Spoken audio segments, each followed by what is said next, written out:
And we're on. Hey, Rita Troubles, this is your Judge B coming at you again with C-Dubs as always. Hi guys, it's me. How are A- y'all? And we are sitting down with the very beautiful, the very talented cosplayer, Miss Kimberly Balduf. How are you doing today? I'm doing just great. Absolutely great. Thank you for having me. No problem. Just a little backstory, a little bit. We're actually doing this interview also because we happened to lose the interview at Palooza because that's where we originally met you at. So, making up for lost footage and audio because of me, we're doing this to make up for it, guys. So let's go ahead and start off real quick. Can you tell us a little bit about your history in cosplay? Like, what made you first start off with it? Absolutely. It's a strange kind of beginning. Like I was in a like an online role-playing game for anime fans. It was on a manga RPG on IRC. I don't even know if it's still running. If it is, hello, hi guys. I helped kind of start everything off. But one of the people in there was talking about going to this convention. I'm like, wait, there's conventions for this? I lived in the middle of nowhere, Kentucky, and I was like, wait, there's other things beyond, paying high prices for, all of the DVDs and everything that I want to watch. And he says, yeah, here's this one called Otakon. It's the one that I go to. And, why don't you go there? And so I went one year, it was 98, and I just fell in love. I looked around, I seen all these cosplayers, and I was like, I have to do this. I loved, Halloween ever since I was a little kid, and any chance you gave me to get into a costume, I would take it. Except for on the stage, back then I was very shy, and you would not get me into a play, which has totally changed now because I get up on stage quite a bit. I host shows. I just pull jokes out of nowhere using improv humor to host my shows. So, but it's a weird beginning, but that's how I started. Okay, so your first cosplay experience was at Otakon. Could you tell us about your first one? Yeah, the first costume, I think, it was probably my worst one because it's always the first one's the worst one. But it also meant something to me because it was the beginning of something. Because ever since then, I haven't stopped cosplaying. I dialed it down a lot due to life because, this work kind of took me in a different direction, didn't have as much time, but I never stopped. But that first costume, like probably many other people out there, Mom helped you make it. Mom taught you how to do it. Mom taught you how to sew, and was there to help you make probably about 90% of what you actually wore. And that's what my mom did. And God rest her soul. It's still in like a tote in my storage unit because I don't want to get rid of it. It's something that means something to me. It just kind of reminds me where I came from, how I started, and like all the crazy things I can actually make now. What was the hardest thing about the costume, making your first costume? Well, being transgendered, the hard part was actually looking female. I've came a long way since then, and I'm glad I can't find a photo of me back then, but I'm sure if I searched hard enough, I would find one, because it was one of those things to where I just kind of looked like a guy walking around in a dress, and it didn't really come off that great. So I'm sure people were taking pictures not because they were, liking the costume or loved the series, which, my first one was actually Devil Hunter Yoko's sidekick, Azusa, from Devil Hunter Yoko. And, I mean, that was probably the most difficult part, is getting the guts up and actually doing it. And despite not being 100% perfect and not having the right body shape, still doing it anyway. And I know a lot of cosplayers still to this day struggle with that. And even though I've came so far, I still struggle with it. People still take a photo for a laugh. They still, don't really care about the character. I've had people that come up to me and say, "Hey, can I have a photo?" And this is back at Otakon again before I moved out to Texas. And afterwards, or as they were taking it rather, were saying, "Oh, my cousin back home is getting an absolute laugh out of this." And that's when I just put my hand up in front of the camera, and it's like, no, you can't have my photo. And I think that's one of the struggles that, sure, I started out that way, but it's never stopped. And I know there's a lot of cosplayers that still do that. Well, it's kind of a serious note that you've hit right now, so I'll ask a serious question to continue that. I know that in previous interviews you've said that Kimberly Balduf is a stage name, and you mentioned being transgender. What is she to you, and what does that mean, being transgender to you? Well, to me, like literally being transgendered means I'm kind of stuck in the wrong body. Like this is me. I would rather be Kimberly 24/7, and born that way from the start. That way, so much hardship that I've ran through would never have existed. I'd just be a normal person, just wearing costumes, versus being a genetic male dressing as a female and then wearing a costume on top of it. That's like so many extra layers, and most people don't take that seriously. They think, oh well, you're just doing it because of X, Y, or Z, and I'm assuming most viewers can figure out what X, Y, and Z may be, but it's just because that's me. Inside my head, that's me. I'm Kimberly. I'm not that other male persona. That's just kind of a part that I play on a day-to-day basis. But I know I got a little bit off on the subject there, but as far as like, to me, it's me. I guess that's the easiest way to explain it. The day-to-day person, the male persona, isn't me. So this is my outlet to actually be myself. Well, we got real serious there for a second. Yeah, I'm sorry. I'm usually a lighthearted person, but I went serious on you guys. I'm sorry. It's fine. It's something that I'm sure that your fans have probably wanted to ask you about and may not have actually gotten the chance to talk to you about, and other people that are transgender and may want to get into cosplay may not have thought about it, and maybe you'll inspire somebody else to get involved. Because I had my own inspirations. It's been a long time. I unfortunately don't remember the names from back then, and I've been out for a little bit, but I had my own inspirations. Others just like me that were doing it back then, that inspired me to, like, hey, that person's doing it, I can do it. And of course here I am today, and hopefully I get to return the favor. That's awesome. Thank you so much for sharing that with us. Hey, you're welcome. Let's see. So, out of all the costumes you've made, because you said you've been cosplaying since 1996 or 98? 99, actually. 99, excuse me. Oh, wow. I'm remembering now, 99. Oh, you're good. What has been your favorite costume so far?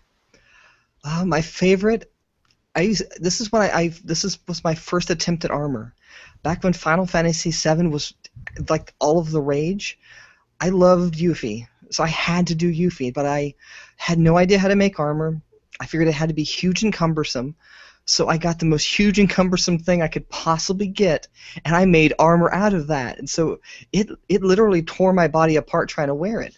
I had like foam that I'd shoved wire into to form the shoulder piece, and I put Bondo on that, so there was a really huge, heavy thing on one side of me, and on the opposite side of me I had a huge, heavy pipe that I had cut to the right size and put these big metal, like circles, for lack of a better word, like ends of, like, I forget the type of bolts. I'm not a mechanics kind of person, but it was a big metal bolt end that I had cut off on the inside. So, and then I put like all these suspender straps that I made onto it and to hold it to my leg and to my waist. But I didn't get to cut the ends of the, like, I don't know what to call it. It's the thing around your leg. The insides of the bolts. Is that what it's called? Like a garter type thing? It was kind of like a garter. It was like this big, like, black metalish thing that was around her leg. It was supposed to be armor, but in anime, things really don't have purpose. I don't know what it really would have protected against unless something was shot at her knee, only on the one side, kind of a thing. But on the inside was the excess, like the sharp edges of those metal bolts that I'd shoved through. And as it swung like a pendulum, it would nick into my leg. So through the day it would go on, and my leg was getting slowly cut up. And that was probably my favorite costume, but my most trying, because it was literally hurting me the entire day. Not just, ow, that's too tight. It was, ow, stab, ow, stab. Pain is a thing that comes along with cosplay. It is synonymous with cosplay, yes. Because I just started, I used Bondo for a few projects, and unfortunately I didn't know, they said don't use inside. Well, didn't listen, and got really, really sick from using it, and I ended up not using that prop anyway, so wasted my time and labor of, as you say, labor of love. It's absolutely, it's a hard thing. Wow, that's amazing that your favorite one is the one that cost you the most problem. Well, it has a story behind why it's my favorite too. Because it was kind of like a turning point for me. I had wore it to several cons, and I came over to A-Con when I lived on the East Coast. And my favorite moment wearing it was back when A-Con was in this hotel that had like a spiraling staircase that came down to the bottom. Like you could go left and right, but you ended up down at the bottom. I was at the base of it talking to some friends, and that's back before I even made an attempt to have a female voice. So I was just talking normal, and 2 or 3 girls came up. They were coming down the stairs, and they heard me talk. So I was just joking, being loud with my friends, and all of a sudden they stopped and they screamed, like literally screamed. The entire place stopped, turned, and looked, and she just pointed and said, "I thought you were a girl this whole time." And I thought that was the best compliment / the most awkward moment I've ever had at a convention. And I just loved it. It was amazing because it was a huge compliment that was shouted across an entire convention. Ooh, those loud moments. Cons. That's amazing. That's really great that you experienced that, and it pushed you to even go further with yourself, correct? Oh, absolutely. Like, I can make armor now with Yuffie that I could just hold it with 2 fingers. Much, much, much lighter and not as stabby. I will have to get with you after this convention because I need to work on armor myself. Sure. Now, earlier you said something about you're now a lot more lighthearted and a lot more jokey. Reading your profile, you said something about off-the-cuff humor. What does that mean exactly? It's kind of like improv. I have like several of my past shows. I'm a guest. I do press work because I also have a TV show, and most of the time I'll like host a cosplay show. So whenever someone comes out, I have no idea what they're gonna do, and whenever they get up on stage, do their skit or what have you, the whole time I'm trying to formulate what I'm gonna say next. So like whenever somebody comes up, like they do something, they go off stage, I'll pop up and I'll have something that's like, well, blah blah blah blah blah, and I'll have like a joke or something like that. Like as an example, last year at Comic Palooza, I was painted green for the first time in my life, and I was She-Hulk. Well, at one point, someone else actually came up as She-Hulk in the same outfit, and off-the-cuff humor, as I call it, I turned around and went, one of us has to change. Because it was just 2 of us, randomly in the same outfit, both painted green, on the stage at the same time, and I mean, that's just whatever comes to my mind, kind of a thing. That's amazing. Wait, so you were She-Hulk at Comic Palooza? So what I'm getting, you were, what were all your cosplays at Comic Palooza? Because we were just there. Mm-hmm. Yeah, like this year at Comic Palooza, I did a few from Big Hero 6. I did Honey Lemon, but a different Honey Lemon than most people have done. I actually did it right after the tungsten carbide exploded on her, and she turned half pink in the front. That was my day one costume because it was the most casual, the way I can get a lot of stuff done quickly. Because it was literally just me wearing a pair of shorts and a fake top to the dress and a lab coat. And that's really all it was. It was very comfortable, very mobile. I could run around. The biggest hindrance was the giant pink ball, which is actually underneath my feet. It's become a permanent residence in my room. It was a big exercise ball to be fake, tungsten carbonite. That was day one. Day two, that's when I actually pulled out my Spider-Gwen, and that's when we did the original audio interview. I was dressed as Spider-Gwen. So far now, she's my favorite. Day three, I was my casual go-go from Big Hero 6, but because I worked the convention, I wanted to keep it casual, mobile. I didn't want anything big and bulky like armor, so I actually opted to push my armor project to a later date and just keep it comfortable. On day 4, I was just normal me. I was kind of like Spider-Gwen in a like Spider-Man T-shirt, so I was running around like that instead, just for the fun of it, because it's always the last day. You just want to get your deals, get out.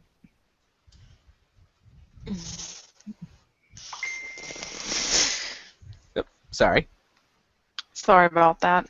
That's alright, I heard a ding. Oh, yeah. There's chat, and I'm throwing questions on Twitter to see if anybody wants to ask you anything. Okay. So far, there's nothing. I'll say this. If the audience is listening, then if you ask me anything, I'm very open, very blunt. If you ask me something I don't want to answer, I'll just say, nah, I'll pass. But otherwise, I pretty much will answer 99% of anything you'll throw at me. Awesome. So, you told us about a future armor project. The question was actually more of like what's your future cosplays, but you can tell us about the armor project if you don't mind sharing.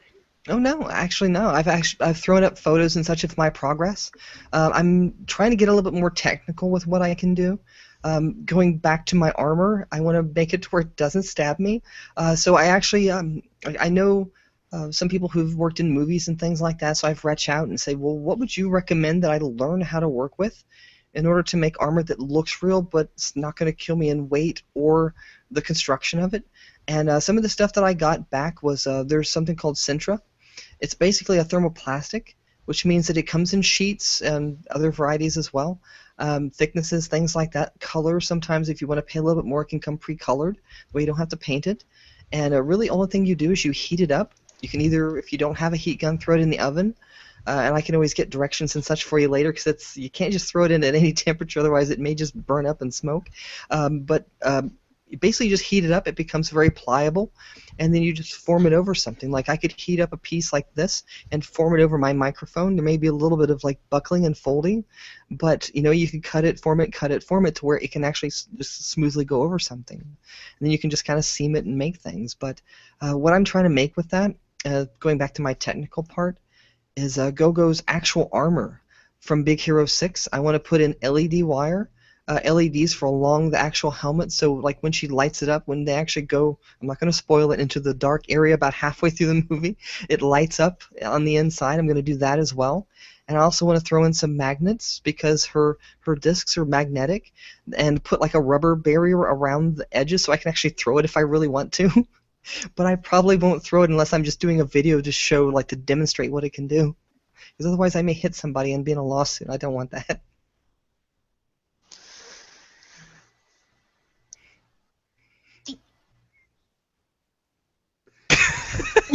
I totally just killed the conversation.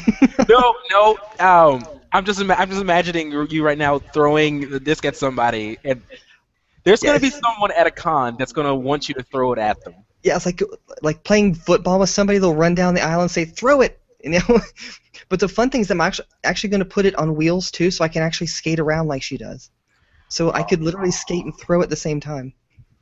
Are you going to do like the four wheels or the blades, or what are you planning on doing there? Well, I have two ideas. I've purchased a pair of rollerblades, inline skate rollerblades, not the quads. And I've also purchased a pair of Heelys, but I'm so far more on the edge of falling down versus skating. And I don't know how the kids in the grocery stores manage it, because every time I try, it's just one of those little like feet moving kind of moments, and you're just trying to gain your balance sort of thing. It's weird. I haven't quite got the hang of it, so it depends on which one's more safe. Maybe somebody will invent some that are just 2 inches, and you can just put them to the center of your shoes, and it looks like you're hovering, but you're not. Right. If the Heely could be moved to the middle, I would be happy. Or if there was one in the beginning and the end, I could do that. But all the way in the back, I can't quite do it for some reason. We have our first question, actually. Awesome. It's from Ms. Deanna Elkman. She says, have you ever been working on a project and had to change something big mid-through to make it work better or look better? Yeah, I think that's also part of cosplay. As an example, the most recent one is Spider-Gwen. It's been a while since I worked with spandex. I actually bought a special foot for my sewing machine to work with spandex, because if anybody out there has tried to sew it that's listening right now, the sewing machine is designed from the bottom to grab the material and push it along. But spandex, it's slick, and it stretches, so it doesn't quite work that way. So I bought one that did this, and it pinches and moves at the same time. But it wasn't necessarily that caused my issue. Patterning. I had made the pattern to where, because hers is very unique. If you've ever seen Spider-Gwen, there's a certain big design to the front and to the back. Well, when I was measuring everything out, I got one side 1 inch and one side 2 inches. So it was in a spot that you could obviously see it in. So I got it all the way done, was about to sew the white to the black, and just finish it up, and then realized it. So I had bought about $100 worth of material, cut it all up to where it wasn't usable at all for the rest of the actual costume. And I had to scrap the whole thing right before the convention, which goes back to earlier when we were talking about, I think it was even before we went live, of me staying up to 3 a.m. right before I wore the costume on Saturday at Comicpalooza, making it and sewing it because of that huge setback. So I've had my fair share of huge setbacks, and I had to change the whole thing around because of it. I had to basically draft a whole new pattern, buy brand new material, all right before the convention, and on top of planning, working with the guests, getting the stage stuff together, all of that. I was surprised I got it done. I was extremely happy that all I missed were two little like V-shaped spots under the arms, which I can totally add right now. I can go and cut it out and add it 'cause I've got it all there. But sometimes you have it to where it works out. You just kind of kill yourself in the sleep. But sometimes it's at such a late stage that it's a costume killer. It really is, and you can only plan so much. You probably work almost every convention that you attend. Can you just give everybody a walkthrough of what that's like for you? Oh wow. Yeah, most of the time I am working 'cause I love running the costume contest. More importantly, hosting it. And if anybody out there wants a cosplay host, hi. I'm looking for more conventions to host the cosplay for. But it's a really hard thing to say because the biggest way to describe it is putting out fires.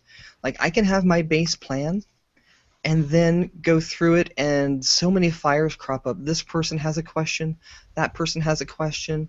Oh no, the stage thing is not working. We need to find a workaround for it so we can actually get the cosplayers on the actual stage itself. Or oh no, this costume is so huge and there's only a tiny little stair that they have to go up. How are we going to get them on stage? And so there's so many different things that you have to kind of account for, but not actually have a solid plan. Just kind of a loose plan because things can change at a moment's notice. But from planning stages to fruition of actually being on stage is a chaotic ride. Like you can make I have like my forms and such that I make. I create online signups, and everything always goes to pot. It always does, no matter what. It's like the rule. Like anything that can go wrong can and will go wrong. Murphy's Law. Exactly. I couldn't remember that, but absolutely, it's Murphy's Law. Because there's always something to fix. Conventions are inherently chaotic. So if you are the type of person that has to have a structure to every single thing, it won't work out because there's too many fires. There's absolutely too many fires. But trying to balance, all the questions, because like, as an example, like 1 month before Comic Palooza or any convention, there are always so many questions from everybody. Everybody waits to the last minute to sign up for cosplay. I've noticed this over multiple conventions, over multiple years. I would put up an online sign up. It's been there for like almost a year.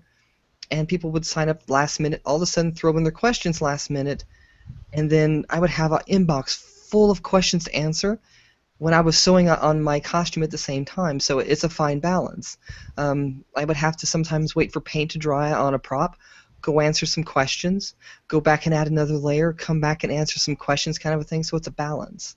And at the convention, you're also, like, I would have a guest table, like I did this last convention at Comic Palooza.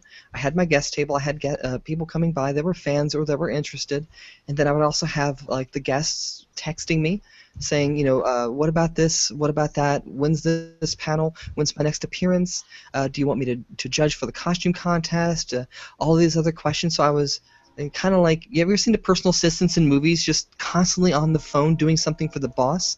That's really what I looked like. I tried my best not to look like I was uninterested in the fans, but I had to kind of balance that and say, you know what, I'm sorry, I have a guest question. Give me 1 moment. I'll be happy to take a photo with you. I would type it out real quick, like this is the answer. Put my phone down, go take a photo. So it's hectic. It's hard to balance the both. It really is. Awesome. So, looking through your cosplays through your website and through your Facebook, you cosplay a multitude of genres. Mm-hmm. And I just wanted to, do you have a certain one that you like to cosplay the most, or just everywhere? Because even looking in your room, I see V for Vendetta, Doctor Who, Batman, and Invader Zim. Yep. Yeah, and Ghost in the Shell is back there too, like you pointed out earlier, all the way in the back. Oops, wrong side. Yeah, I'm so used to like. Exactly. I just put her right back up, and she's going to be one of my next costumes too. Awesome! Everybody like at Comic Palooza in my casual go-go ran up to me. Like I had like 3 people run up to me. Are you the Major? And I'm like, I really need to put her back on my cosplay list because apparently I really look like the Major right now. So, but yeah, as far as like the question goes, I don't want to have like one specific genre that I like because I'm kind of a geek of all trades. Like you pointed out, there's a myriad of things back here, and it's not like stuff that I just threw up to make myself look good because I have my Doctor Who professionally framed. I love it so much that I had to make it look nice on the wall. I didn't just want to throw up a poster. So, and my V for Vendetta, it's just your average, from your your costume shop, kind of a mask, but I wanted to give it a nice place on the wall. And if I tilted the camera just a little bit that way, I would have a canvas hang up of Wonder Woman. So if I could do a 360 of my room, there would be like anime, sci-fi, like comics. There would be seriously everything. And that's kind of where everything I do comes from. Is I seriously like a little bit of everything. Like I just got this in like a week ago. I wanted more shirts to show what I actually liked and such, because I do, like I said, a TV show with Fanboy TV, and I noticed once I got on stage, and I'm like, you know what? I have a very sorely lacking wardrobe when it comes to my geekiness. Like, why did that happen? Like, how did that happen? Why do I only have normal tops? So I had to actually go through it and get more things. Most of my fandom goes up on my walls and on shelves. So, but like as for a favorite, I don't think I can pick. It just kind of floats. You were talking about your geekiness and your nerdiness. What is your biggest geeky thing that you love right now? Wow, my biggest vice, I think, is probably the easiest thing to throw a dollar sign on it. Like, what's the most that I've put on my stuff is my anime collection. Like, that's where my grassroots are, because I started in an anime role-playing chat, and then I started in anime conventions, and then I realized that my other geeky areas had conventions of their own. It wasn't just anime that had conventions.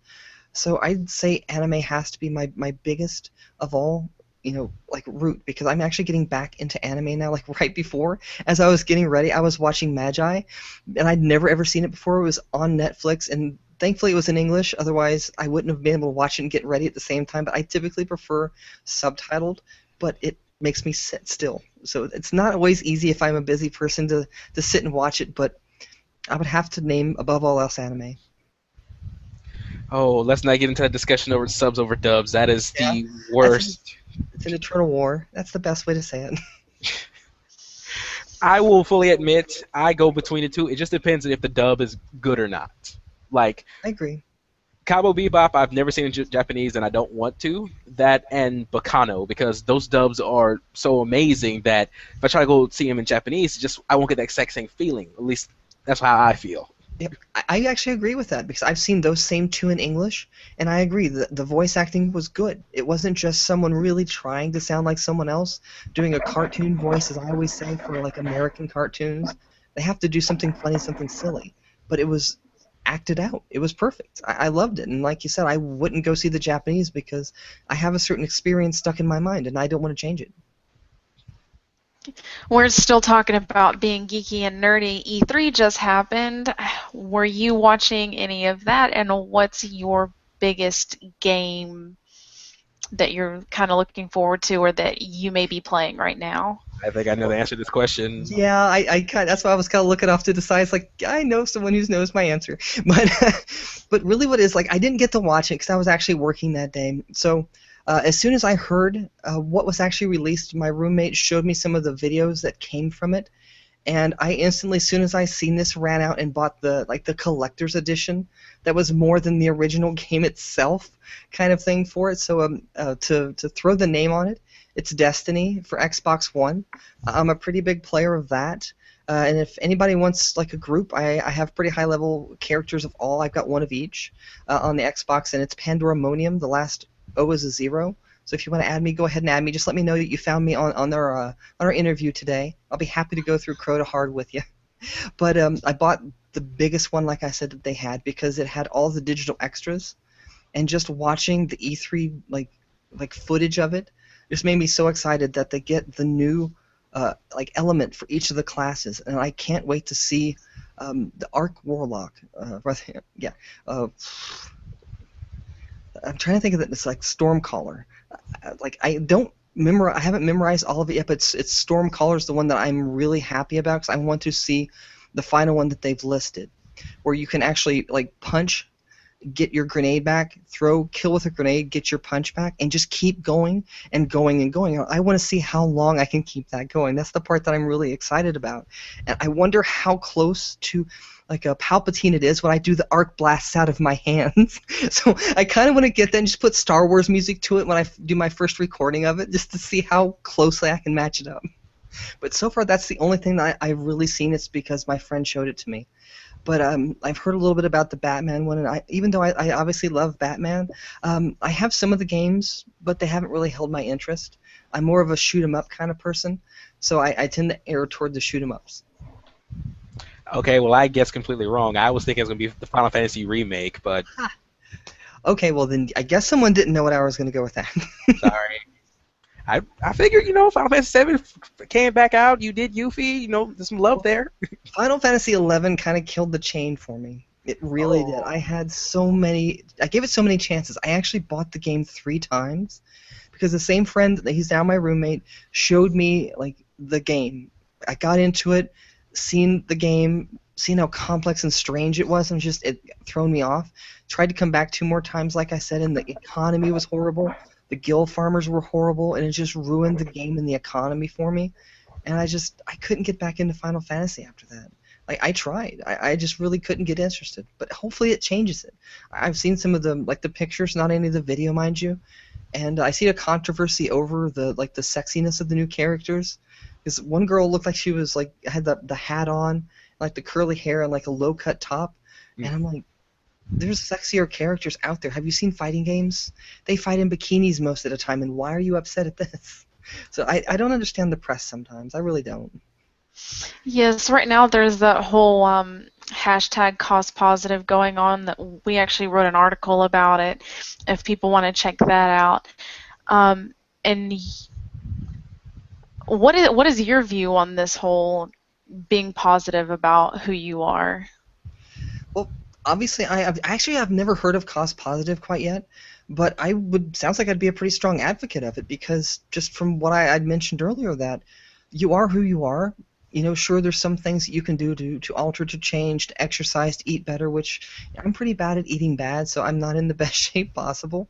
But you're given what you're given. Like me, unfortunately, I was given a male body, and there's certain things I can do for that, but I have to stay positive. I have to stay true to myself. I have to enjoy my life as much as humanly possible because I only get one. I'm going to costume, I'm going to cosplay, I'm going to crossplay as much as I want to, and no one's going to stop me. Sure, I've had moments where, as an example, A-Con one year, there was 2 just college frat jerky kind of guys that were walking around, both of them dressed as Santa Claus for some reason, and they were just making fun of a bunch of cosplayers. And I was dressed as R. Dorothy Wainwright from Big O back then, so I was completely white, had the red hair and the black dress, all of it. I've got another fun story about that later on, too. I think I actually met you. I didn't have the best of white makeup, and that's before I even knew that there was body paint and such, but maybe, but they said, oh, look, it's a guy in a dress. And sometimes you have to stand up for yourself. I'm an advocate for standing up for yourself, like I mentioned earlier, saying, no to someone who wants to take your photo for a bad reason. You have that full right. And, while I don't condone starting fights, sometimes you have to just say something. They said, oh, look, it's a guy in a dress. And I had to turn around, just completely aggravated at the audacity that they had. And I said something to the tune of, have you ever had a guy in a dress kick your rear end? But in little less PG terms. And they just looked at me, just kind of shocked that I'd said something back to them, and just kind of wandered off to the elevators. So, it didn't start like a fight or a rumble or something, but you have every right to say no to something. You don't have to stand there and take it. You don't have to take the abuse that they were trying to give me. You can say no in your own personal way. Just be safe. That's the absolute best message I can send, is be positive, be safe, and be strong. So a few more questions, then I think we're going to wrap it up soon. You were speaking earlier about your television show. Could you tell us a little bit about that? Absolutely. We're kind of on a hiatus right now because the TV studio that we work out of is doing some renovations on the grid, like the electronics behind everything, so we can't quite film until I think it's about October is when we're coming back. But I have 3 TV shows right now, which also adds to my busyness because there's work, there's cosplay, and then there's my own personal stuff that I do, and then there's also the TV shows. The big one, the flagship of our group, it's Fanboy TV. Just add a .com to that. The flagship, I actual show is called Fan Service, and there's 3 hosts now.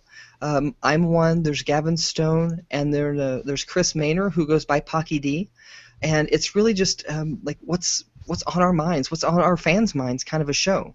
As an example, if there's a cool geeky movie coming out, like we covered things like Guardians of the Galaxy, Chappie, like the new Batman movie. If there's new games coming out, we review that. We have opinions, we all purposely have a different opinion, not because we have to, just because we're completely different kinds of people.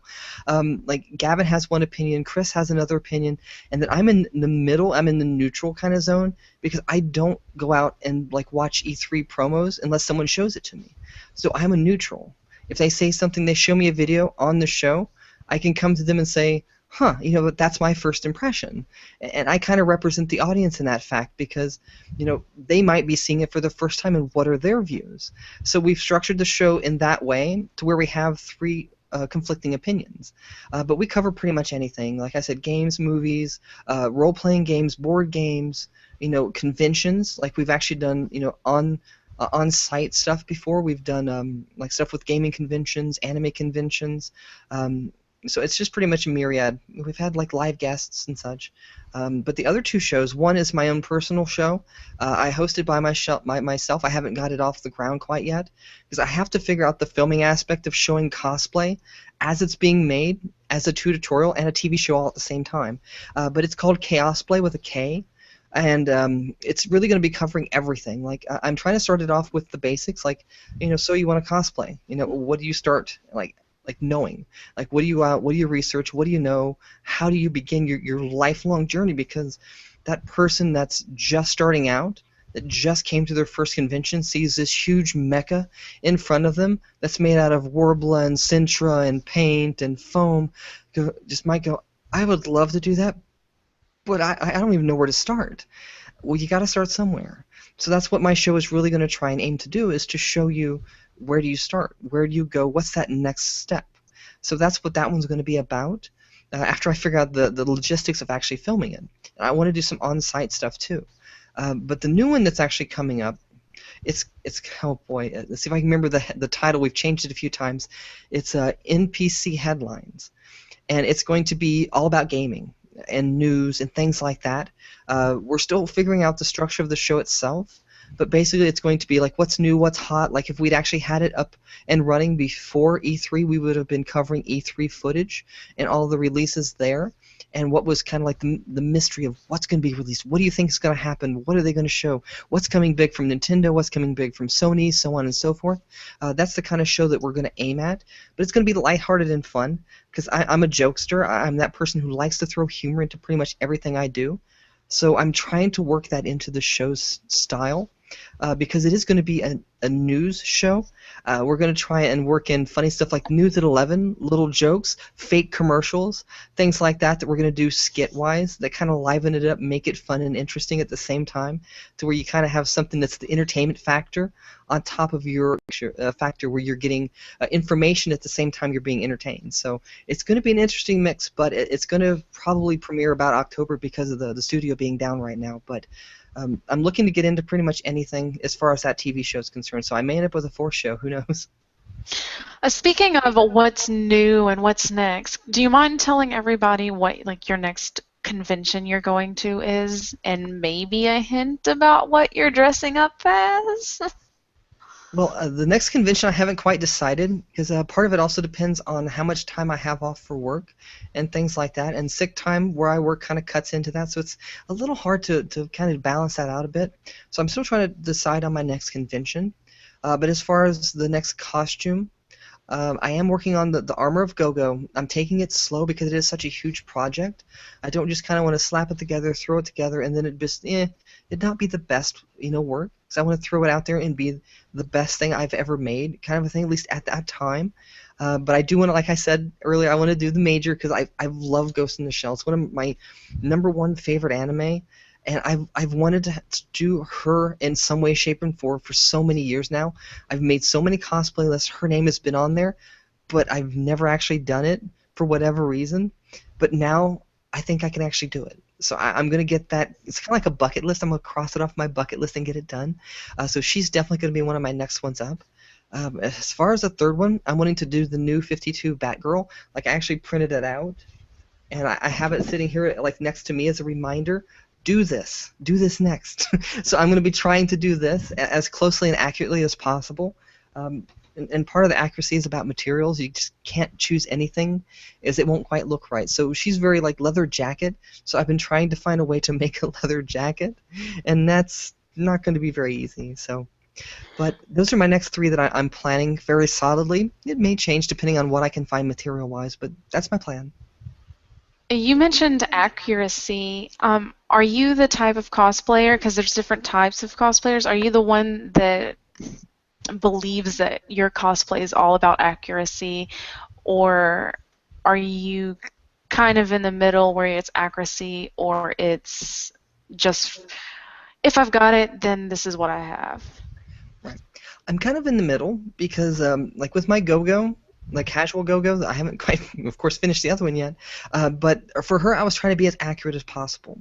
Like, I actually styled the wig, made the wig, got a jacket that was as close as humanly possible. I made the tights myself. I sewed them together so they wouldn't move. You know, got the same shorts. You know, all of that. And I searched quite a bit to find those same right pieces, even though it's a casual. You know, I want it to be as accurate as possible because I don't want to be someone who just kind of, you know, puts on this and go, you know what, I'm that character. I don't like that. So if it's a casual, I kind of push a little harder to be accurate.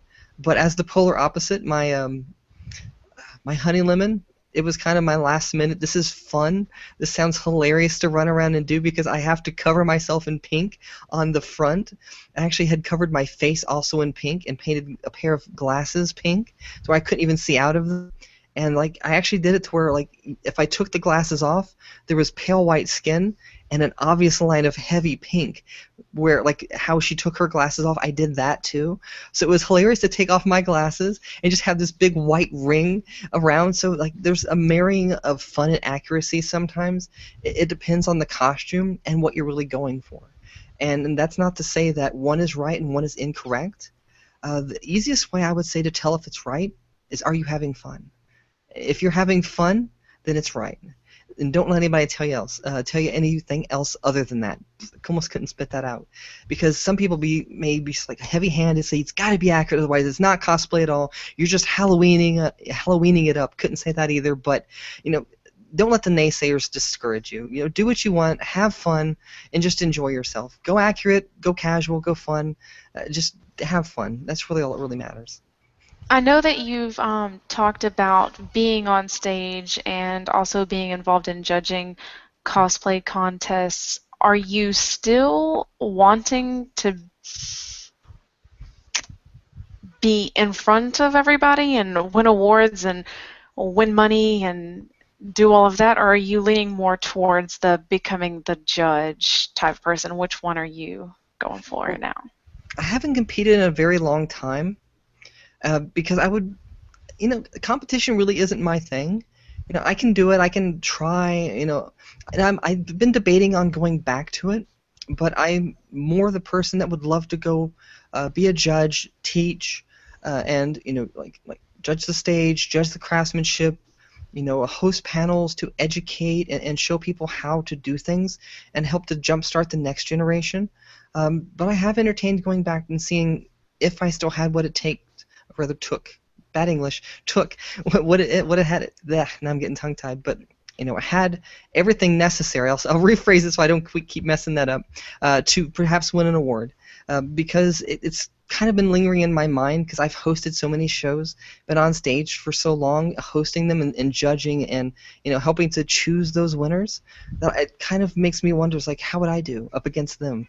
When I've seen some absolutely amazing things come out of people. Like just at the last convention alone, there was someone who worked with the same kind of center and such that I did, and he had LEDs and wires and things like that. And there's people that have made like the creatures from the Dark Crystal, and some of it gets onto like the movie level. And I'm just like, can I even stand toe to toe with them? Some of these people are amazing, and well, I think I'm doing very well in my own right. I don't know, do I want to put myself on par with some of these? I was like, would I be sad if I lost? Would I be happy if they won? Would it only drive me further? I don't know. So it's one of those things that I've got to try and figure out for myself.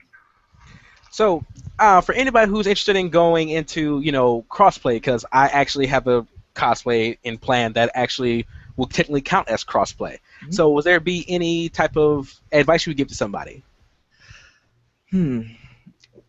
RuPaul's Drag Race, I guess, would be a really good one because, like, I learned a lot from watching RuPaul's Drag Race that I didn't even know, and I thought I knew a lot.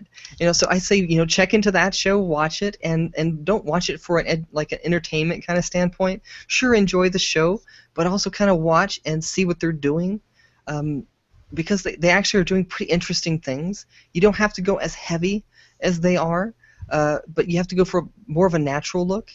But some of the products they use, some of the application methods that they use came in very handy, and I learned quite a bit. There's also like groups and websites out there. I have a website that I own that I've kind of let fall by the wayside because I've been so insanely busy. But it's crossplay.net. I need to go back and do a revamp of it. But it's a great forum to be able to go on and ask people for questions. Like if you have questions, ask them for help, for answers, for tips and advice. It's a forum that's open to anybody, free. You don't have to have any kind of a membership to be part of it. And it's a very open and loving community. They won't ostracize you. They won't say anything bad. They won't like kind of turn the tables on you and say, oh, well, you're not as good as me, so therefore blah. And if they do, you come tell me. I'm obviously Kimberly on that particular website, so you come tell me if they bother you in any way, shape, and form, and I'll make sure that nothing happens.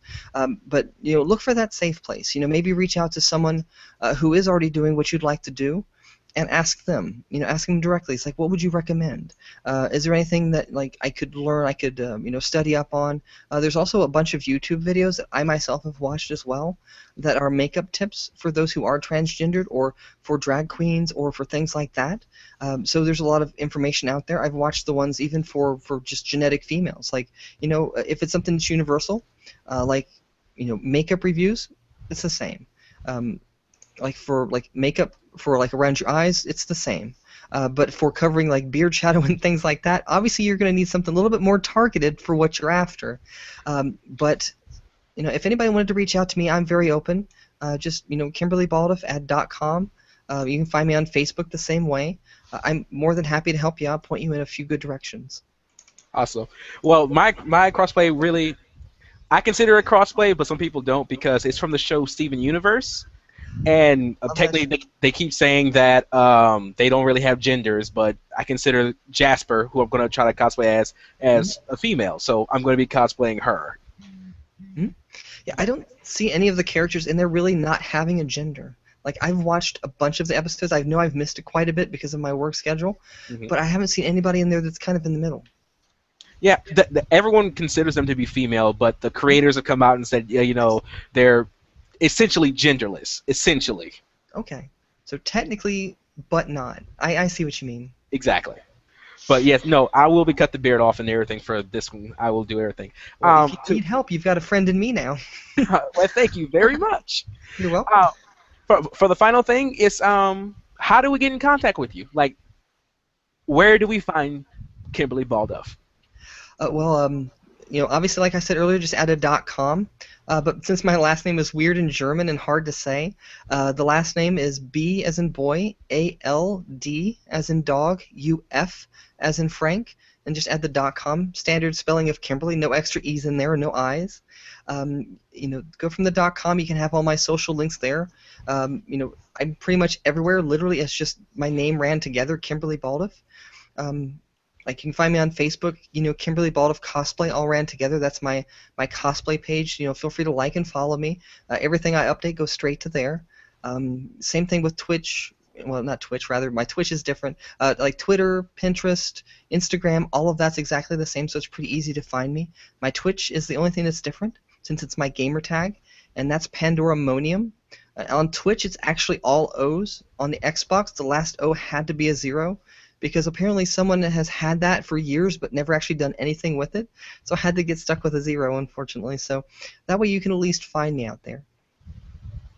Awesome. CW, you have anything final to say? I just bought a Wii U, so if you have Splatoon, I'll be playing that very soon. And my ID on there is a glitch hack wrench, like like Rescue Rangers, like Gadget hack wrench. So I pulled from Glick in the new comic book, and I made Glick. I keep saying Glick for some reason. I think I'm thinking of the one famous guy. But Glitch Hack Wrench is my ID for Nintendo. I have a 3DS as well if you want to play things like Harvest Moon. Awesome. So I think that's it. I really want to play Splatoon also. Thank you so much for taking time out of your day to come talk to us. We so enjoyed having you. It was a blast. I love the invitation. Thank you so much. It was a blast. I loved it. Absolute fun. Thank you. And we're sorry again that we had that little hiccup with the original interview. But this one was It's absolutely longer. fine. This one was longer because that first interview was only about 5 minutes. Yeah, they kind of rushed us on to the next people. They were just like, come on, next person, next person, next person, and I didn't even get to all the press. I missed like maybe 2 or 3 because I got there a little bit late. I will sit here and apologize for days, and it's nothing. You're fine. I mean, this way I got to meet you. Before I would have never have known you existed, and now I get to see you. Now we can possibly play some games. Awesome. So this has been Judge B and C-Dubs with Kimberly Balduf. Everyone, keep it epically real.